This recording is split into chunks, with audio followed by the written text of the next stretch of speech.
But then of course the piece de resistance is best preserved medieval cities in all of Europe. The second tallest brick tower in the world.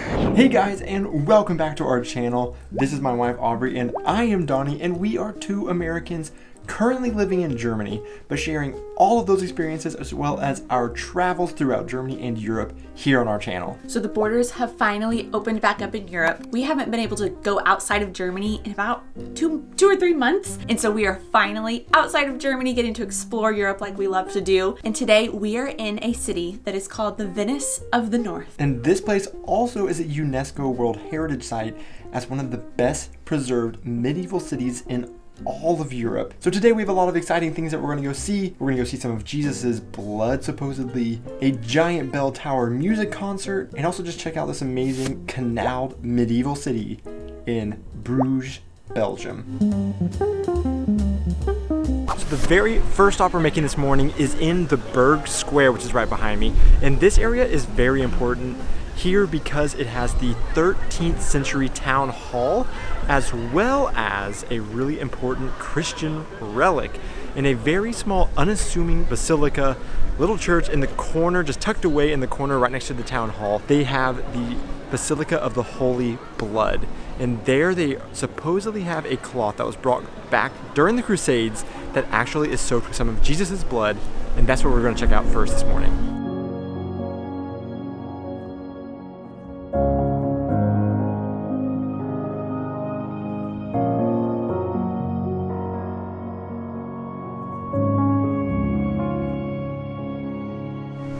So I expected a church that has such an important relic in the Christian church to be this big, huge, massive cathedral. You walk in and it's a really small church, but very ornately decorated. Everywhere you look, there are paintings and statues and stained glass and everything. Very beautiful, very ornate.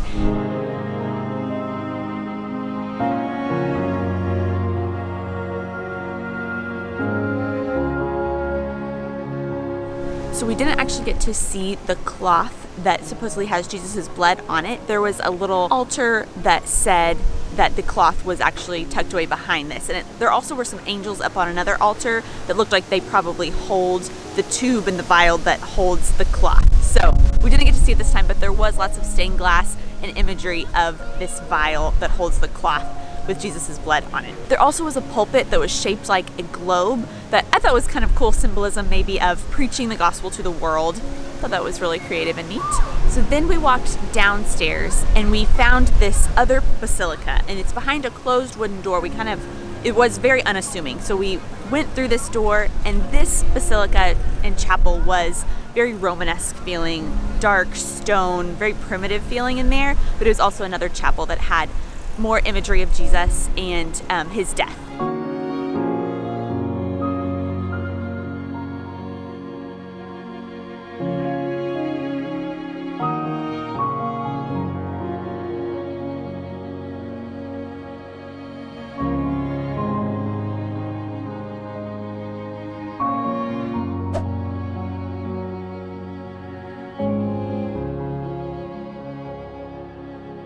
These two different chapels were free, but there was a museum that you had to pay a little fee to get inside. There's a wedding going on right over here, and the bride and groom just drove up.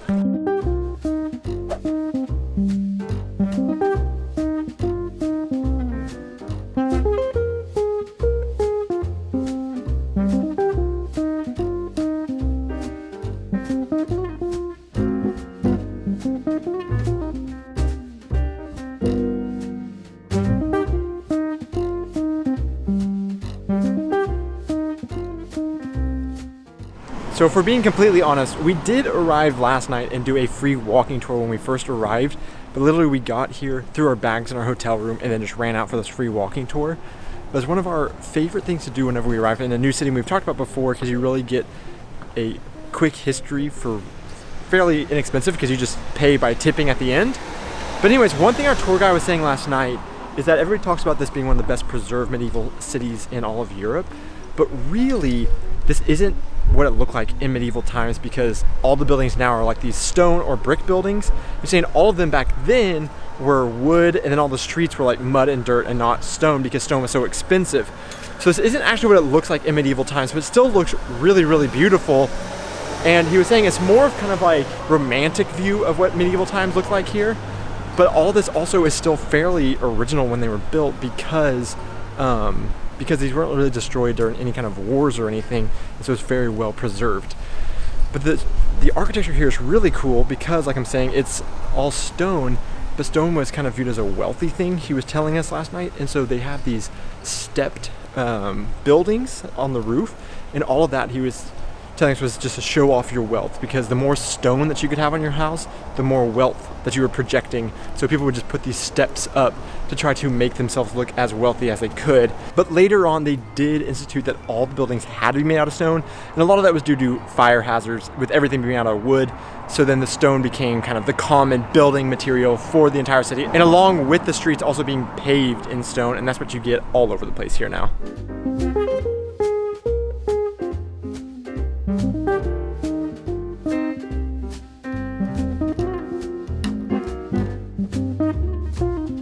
So now we are headed to the Markt Square to see the belfry, and up in this bell tower they have a bell concert on certain times of the day, certain days of the week, and there will be a man up there actually playing the bells live for us. So we're gonna go check that out next.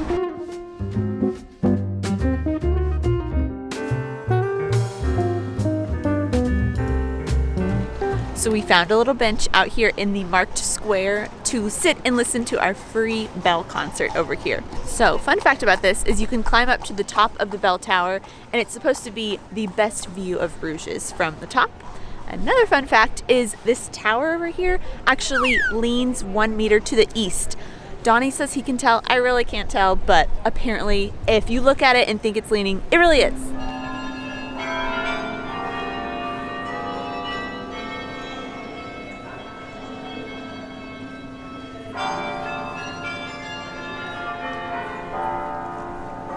So the bell concert actually goes on for like an hour, and you can sit there and enjoy it the whole time. And there's even a little courtyard inside of like the building where the bell tower is that's really nice, protected from the wind, and you can hear the music really well from there.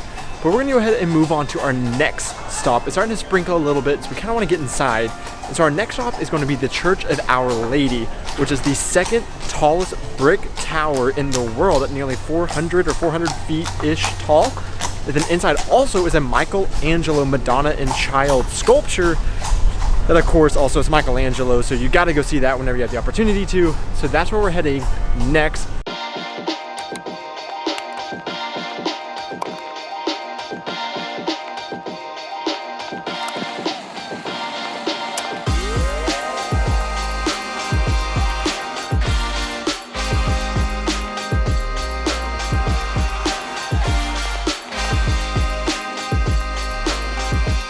The inside of the Church of Our Lady is beautiful, very bright and very white. Something that I also noticed that was pretty unique from anything that we've seen was the entire ceiling of the church was all brick.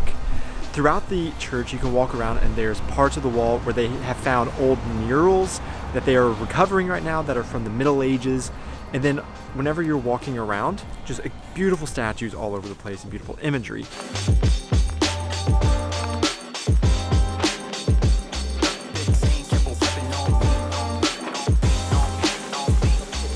Now, something that we weren't aware of whenever we first walked up to the church is that to actually see the Madonna and Child, the Michelangelo piece, you have to pay €4 for the church museum. The church museum is basically the back part of the altar and then around to the other wing of the church. And then around there you can just see all the different art pieces that you don't get to see unless you buy the tickets. But the tickets were only €4 a person, so very inexpensive and totally worth it. You get to go around and you get to get up close to a lot of the paintings and statues and the beautiful artifacts that they have inside of the back of the church. But then of course the piece de resistance is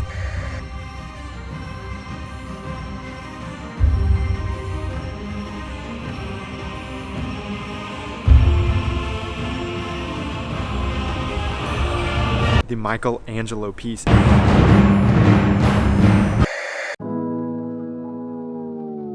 And what is so famous about this piece is that it is the only Michelangelo sculpture to ever leave Italy during his lifetime. It was removed from this church twice, once by, I believe, the French, I believe Napoleon, I would have to double check that, but then also the Nazis in 1944 as they retreated out of here, but then it has been returned. It is a lot smaller than I expected, and you also weren't able to get really close to it. There's a pretty big barricade from it, but from a distance, it still is really cool just to know you're seeing a Michelangelo piece.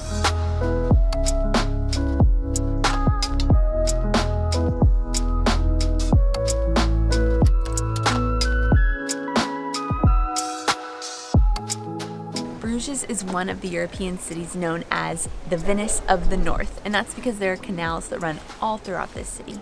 Bruges used to be a really important port city with lots of boats coming in and out of the city for trade, and these canals are still here today and still really well maintained. This is one of the most picturesque places in Bruges, this little corner of canals. And what we didn't even realize is when we booked our hotel, this is where our hotel is, right here on this corner. So that worked out really nicely. So we saw, as we were passing by some of these canals, that they have some boat tours that run all throughout them, and they were only 10 euros each. So we are going to go check that out next.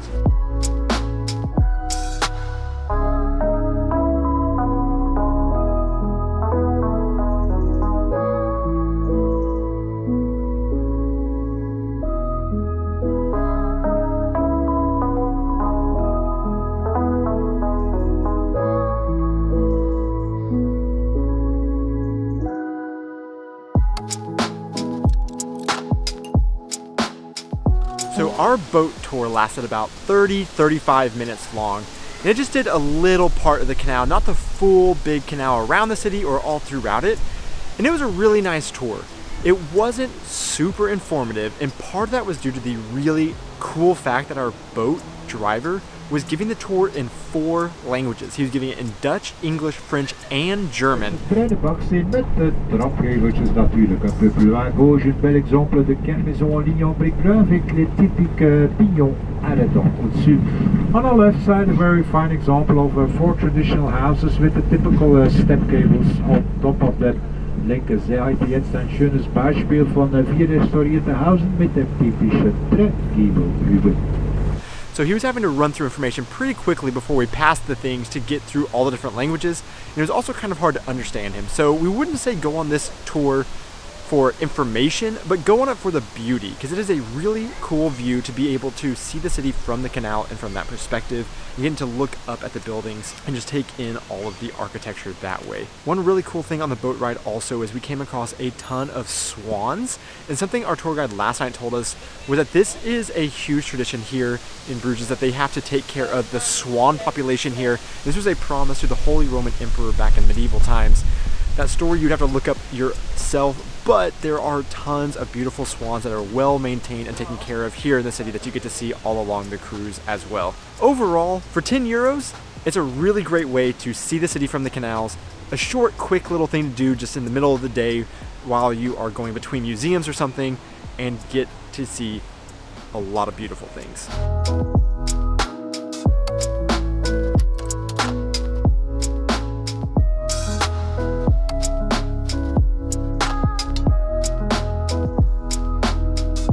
We're walking out now to the edge of the downtown, like old city, to where they have some huge windmills. And on our way there, I was reminded of a really interesting fact that our tour guide gave us yesterday about the architecture here, is that on a lot of the buildings here, there are buildings that have windows around the top that are just blocked off and bricked off. And he was telling us that that used to be the way that they would collect taxes on properties. Basically, the thought process was if there's lots of windows and the property is really big, and so therefore they can pay more in taxes. So people started getting rid of the windows that were in their building and bricking them over so they wouldn't have to pay the taxes on it anymore. So you find those all over the city, and it's really fun, kind of like a little game trying to find all of them all around.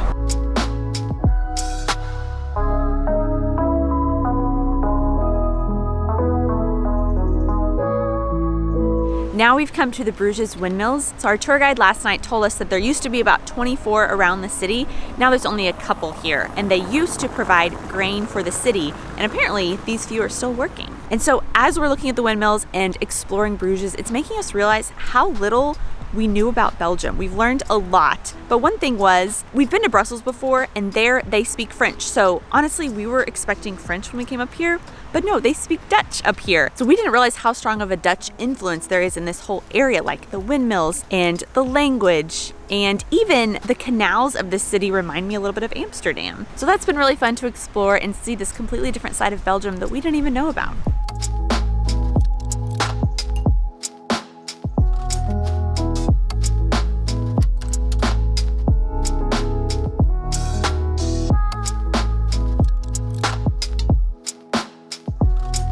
And that is going to be it for today in our time in Bruges. But there is so much more that you can do here. So don't think that just what we did is it. You can do a lot more stuff. Like there's a really famous brewery here called the Half Moon. That's the English translation of it. And we try to go look at that, but you have to get a tour in advance because they're all sold out really quickly, because that's something that everybody wants to do because Belgian beer is so famous here. And of course you can also get Belgian chocolate, Belgian waffles. You can do all that stuff. So yeah. We just did a little bit, and this was just a quick look into Bruges. Yes, and this was such a fun city to explore. And tomorrow we are going to leave and explore another amazing Belgian city, the city of Ghent. So we're excited about that. So thanks so much for watching this video, guys. If you enjoyed it, please hit that like button and also subscribe. And we're going to try to get out of this rain now. Cheers. Hi, Johnny boy. Looks like it's and action. Oh yeah, that's me. Yeah. There's a guy staring at me, but whatever. We're good. He's not looking. Okay. This is that. I forgot all my fun facts. Remember Give me a start over. Nailed it. Nailed. Just wait once I keep rolling. Hold it right there. Yeah. Yeah. Okay, she's passed. And just take in all of the architecture that way. What else was I gonna say? I've seen some wooden structures that are still here. Uh-oh, look out, crossing the road. I'm waiting, we had to cross the road. Here we go.